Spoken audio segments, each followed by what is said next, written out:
Assalamualaikum warahmatullahi wabarakatuh. Oke, jadi sore kali ini kita akan bahas tentang materi asistensi fisiologi tadi, yaitu tentang mekanisme kerja otot. Outline-nya ini, kemudian overview terlebih dahulu.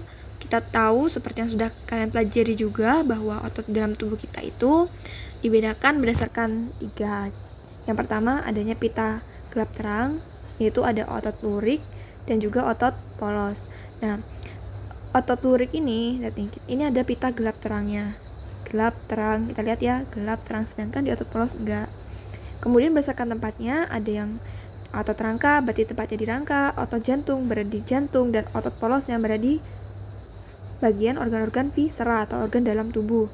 Kemudian berdasarkan cara kerjanya, itu ada yang volunter, yaitu kita sadari, dan juga involunter yang tidak kita sadari.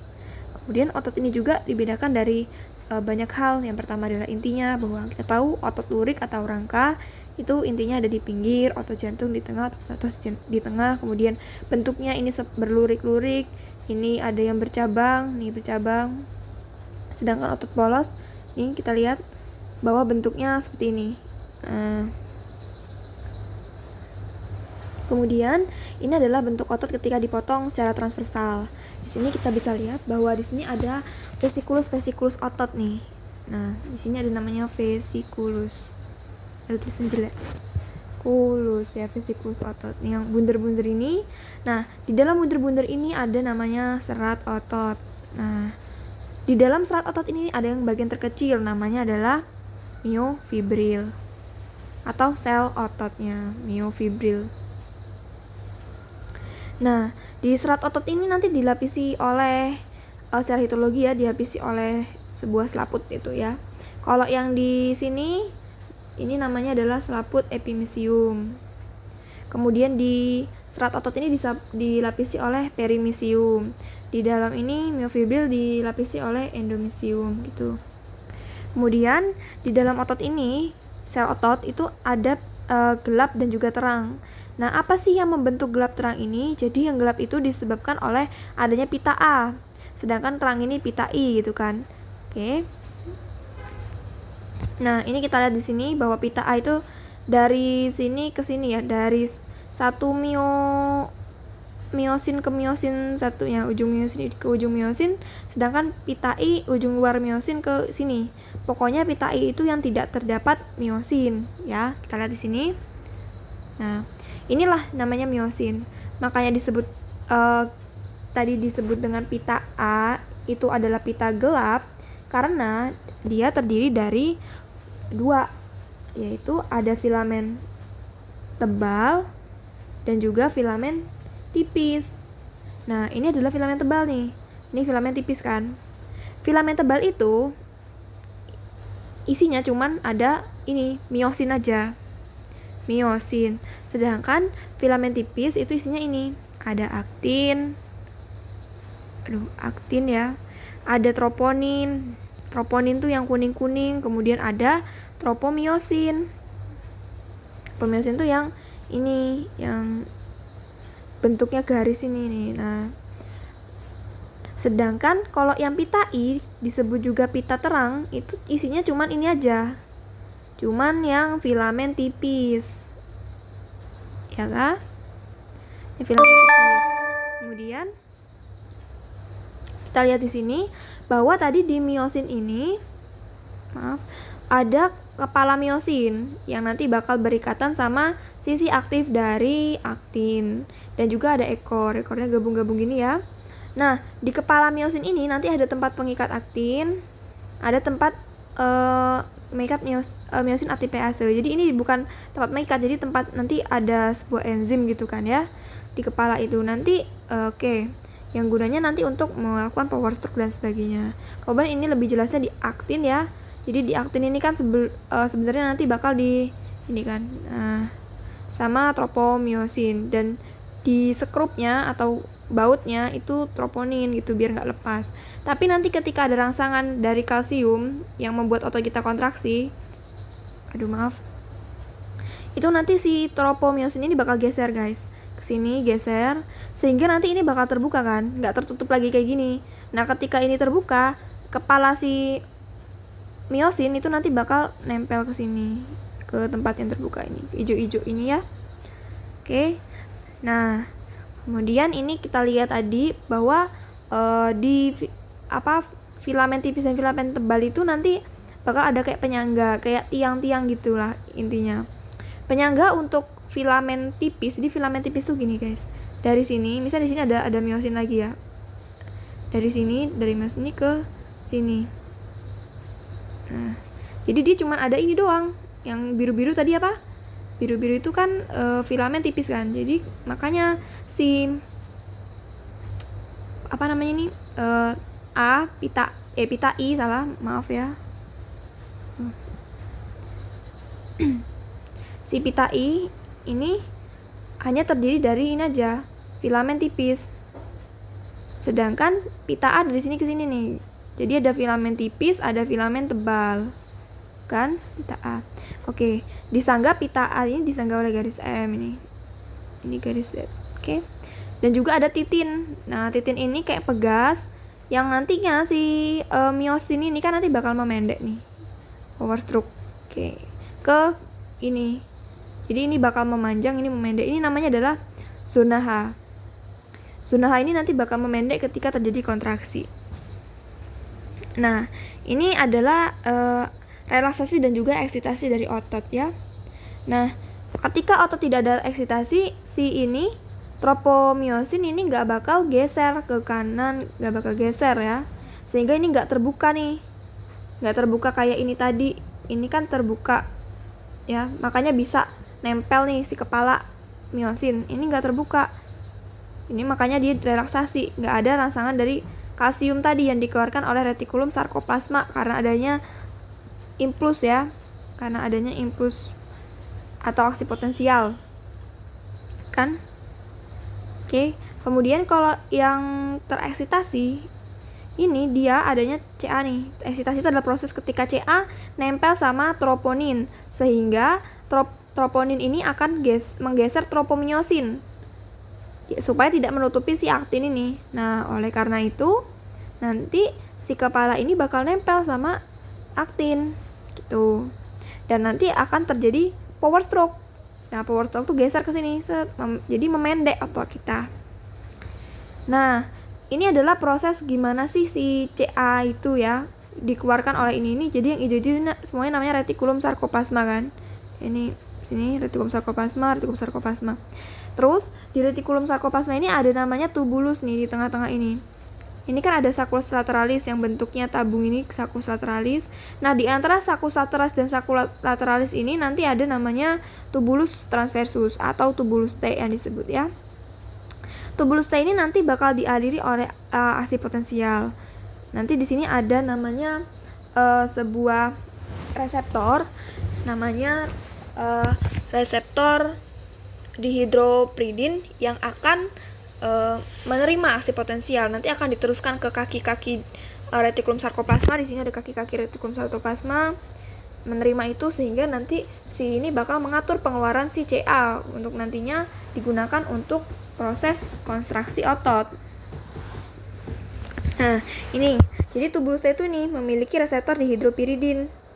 Dihidropiridin yang bakal nanti menempel nih sama kaki-kaki dari retikulum sarkoplasma ini. Dia impulsnya keluar, impulsnya ngasih impuls. Ini ada mau kontraksi nih gitu kan, impuls. Ketika udah tahu, oh iya kontraksi nih, maka dia ngeluarin si CA, si retikulum sarkoplasma. Nah, fungsi dari retikulum sarkoplasma yang hijau-hijau ini, mana tadi? Nah, hijau-hijau ini itu adalah menampung si CA. Jadi ketika ada impuls dia otomatis bakal ngeluarin tuh CA dari retikulum tuh. Nah, ini adalah prosesnya. Yang pertama adalah proses berenergi, yaitu dibutuhkannya ATP. ATP ini butuh untuk melakukan power stroke tadi. Kita tahu bahwa untuk bergerak kan kita butuh ATP kan. Nah, ketika tidak ada CA, maka dia nggak bakal nempel. Makanya fase istirahat. Tidak terjadi eksitasi karena nggak ada CA yang untuk menggeser si filamen tadi, tropomiosin ya, yang garis tadi, yang kayak tali itu tadi. Oke. Nah, ketika ada Ca, si talinya geser membuka sisi aktifnya, sisi aktif si aktin, nih sisi aktif aktin. Ini kebuka, ya. Ketika kebuka sisi aktifnya, maka nih bisa nempel kan. Nah, itulah terjadi eksitasi, kan. Nah, kemudian dengan adanya ATP tadi yang sudah dijelaskan, dia bakal bergerak ke tengah, menekuk. Kemudian nanti dia akan ketika udah menekuk dia melepaskan dengan sendirinya. Ketika masih ada Ca terus-terusan rangsangan Ca, dia akan sini lagi menempel, kemudian menekuk lagi. Terus nanti dia ini memendek, dia kesini lagi menempel, menekuk gitu kan. Terus lagi, jadi setelah ini dia ikatan, menekuk, melepas, ikatan, menekuk, melepas gitu terus.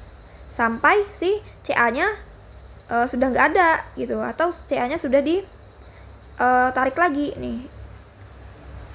Ca-nya sudah ditarik lagi. Dan nah, penarikan Ca atau penarikan atau penyerapan Ca itu kan lewat kanal-kanal Ca di sarkoplasma itu tadi, retikulum sarkoplasma.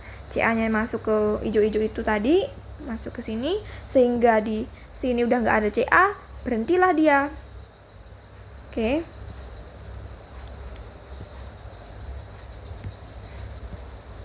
Nah, ini. Tapi gimana sih kok tadi tiba-tiba ya ngeluarin Ca dari sini kan? Ngeluarin Ca bisa nempel, kemudian power stroke, kemudian bisa relaksasi lagi, itu gimana? Jadi dari sini awalnya kita kan ketahui bahwa kita punya saraf tuh. Nah, saraf di tubuh kita itu kan nanti mengalirkan namanya aksi potensial.